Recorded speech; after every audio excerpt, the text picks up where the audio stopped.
can imaginary friends ever help you out in life? Well, in her new book about her eating habits, model Sophie Dahl admits that when she was at her biggest, she'd pretend she had someone else over for dinner to give the illusion she was eating less than she actually was.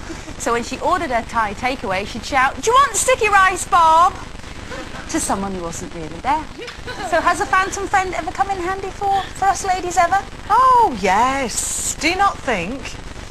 Is it just me? Anyway, yes, because I was on my own for quite a long time, which, you know, a lot of people knew because I said it on this show.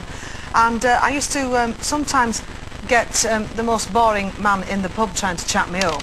And I used to say, "Oh, no, I've really got a boyfriend." Which did have a backlash in the end, because when I did finally get a real one, nobody believed I'd got one. And it's been a year, and I've only just sort of brought him out in public, and people now actually believe I've got a real, boyfriend. bona fide boyfriend. Although a lot of people are still thinking he's imaginary, because even you don't seem very much to Oh, that's true. But that's live, and it works for me, love. What about you, Denise? Well, I think I have. Yes, I did have a family. My sister and I. A family of imaginary friends? Yes. A whole family? No, I get quite tearful actually thinking back to the Gibsons. And we're very close. When my sister and I were when I was about 9 and she was about 6 and we lived in Whitley Bay, we had this family called the Gibsons who lived at the bottom of our bed. No, you didn't. You didn't have them. You used to imagine that you did. Jackie, we had a family called the Gibsons who lived at the bottom of the bed, and I can still visualise the whole family. And Debbie went out with Mark Gibson and I went out with Paul Gibson. And I can see the layout of the kitchen, because that's where we used to sit round. Their kitchen? The Gibsons' so kitchen. Imaginary friends with an imaginary house.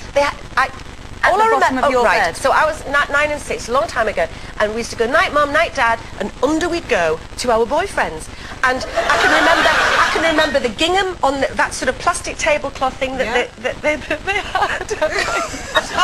I'm trying to go with you, Denise. And the funny thing is that years later, when Debbie and I were sort of revisiting, our relationship with the Gibsons, when we described the house layout, exactly the same. What's it?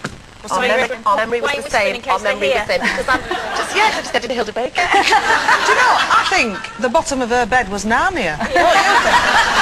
It wants a wardrobe. I used to do a little bit of the Sophie Dahl, not to cover my tracks with the eating, but for security purposes. When I first moved from San Francisco to Los Angeles, it was a very lonely sort of canyon top house that I rented. I just wanted to sort of, get away from everybody and everything. And I lived on takeaways, and I was very fat, by the way. But I had loads of takeaways, but every time the pizza delivery man or anything came to the door, because I was very conscious I am a woman on my own in the middle of nowhere, I would go, "Bob, the pizza's here!" Did you, Sophie, was it the same Bob that you It was the same Bob. Oh, you're all laughing, but I think you're all slightly insane. Well, I can honestly say no, I didn't have an imaginary friend. I had real friends. All right. Did you have imaginary boyfriends? No, right, we won't go down the boyfriend route. No, my sister Bernie had an imaginary friend for years. I can't remember the name of this person. But my mother, for years, it was bad enough she had 8 kids. We had to set a place she clearly for 9. hadn't had enough siblings for her. Yeah, she had to set a place for 9 kids at the table. So there'd be like Bernie, then her imaginary friend, then me. And of course, being the youngest, eventually I'm going, there's no one there. Yeah. And they're going, it's Bernie's imaginary friend. And I'd be going, oh, look, Bernie, look, they're not eating the dinner, I'll have it. But she had this imaginary friend for years. It's bizarre. Oh, I have to say, my daughter last week, you'll be very impressed with this. I had Linda Evans in my kids' playroom. No. Oh yeah. I went in Dynasty. Yeah. Off Hell's Kitchen. I went into the hall and I heard my daughter going, Linda, where's my crabs? Linda. That's not cute. She was playing Hell's Kitchen. Oh, she had a little sign up saying Hell's Kitchen, and she kept going, what's Marco saying? She can't get the Pierre White bit. Right. She just can't get that. But all I heard was, Linda, where's my crabs, Linda? My son, we sort of explained to him, he's only 3, Stanley, and we explained if somebody dies in like a Disney film or something, one of the animals, we say that they go up to the sky. They've gone to live in the sky. When my mum's dog died, Nesbitt's gone up to the sky. And now he seems to have got this thing that if somebody's not at nursery one day, I'll say, did you play with Ben? He's gone to live in the sky.